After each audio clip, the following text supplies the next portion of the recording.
कहानी। चतुर बिल्लू और चोरों की पोल। गांव के एक कोने में एक बुद्धिमान बिल्ली का बच्चा रहता था, जिसका नाम बिल्लू था। उसकी चालाकी और समझदारी के चर्चे पूरे गांव में मशहूर थे। एक बार गांव में चोरों का एक गिरोह आ गया।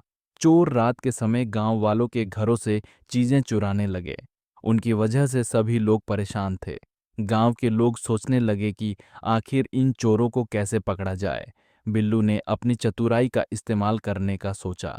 उसने गांव के सरपंच से कहा, मैं इन चोरों को पकड़ने का तरीका जानता हूँ, बस मुझे थोड़ा समय चाहिए।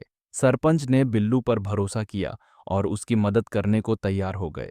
बिल्लू ने सबसे पहले चोरों की चाल को समझने के लिए रात के अंधेरे में गांव के चारों ओर घूमना शुरू किया। उसने देखा कि चोरों का गिरोह हमेशा आधी रात के समय आता है और छोटे छोटे घरों को निशाना बनाता है। बिल्लू ने इस पर अपनी योजना तैयार की। अगले दिन उसने गांव के सभी लोगों को बुलाया और अपनी योजना बताई। बिल्लू ने कहा, हमें चोरों को पकड़ने के लिए उनके आने की जगह पर जाल बिछाना होगा। मैं रात में यहाँ रहूंगा और जैसे ही चोर आएंगे, मैं जोर से म्याऊं करके सबको बुला लूंगा। रात होते ही बिल्लू अपने ठिकाने पर छिप गया। जैसे ही आधी रात हुई, चोर गांव में घुसे।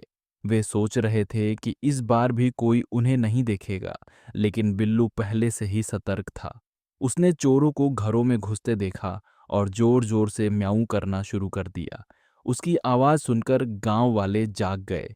सब लोग अपने अपने डंडे और लाठियां लेकर दौड़ पड़े। चोर समझ गए कि अब वे फंस गए हैं। उन्होंने भागने की कोशिश की, लेकिन बिल्लू ने अपने दोस्तों, कुत्तों और पक्षियों की मदद से उन्हें रोक लिया। कुत्तों ने चोरों को दौड़ाकर पकड़ा और गांव वालों ने उन्हें रस्सी से बांध दिया। सुबह होते ही चोरों को सरपंच के सामने पेश किया गया। सरपंच ने चोरों को गांव से बाहर भेजने का आदेश दिया और कहा, बिल्लू ने अपनी चालाकी और बहादुरी से हमारे गांव को सुरक्षित किया है। हम सबको इस पर गर्व है।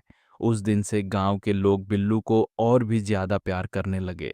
बिल्लू ने सबको सिखाया कि समझदारी और हिम्मत से बड़ी समस्या को हल किया जा सकता है। संदेश। इस कहानी से हमें यह सीख मिलती है कि बुद्धिमानी और टीम वर्क से किसी भी मुश्किल का हल निकाला जा सकता है।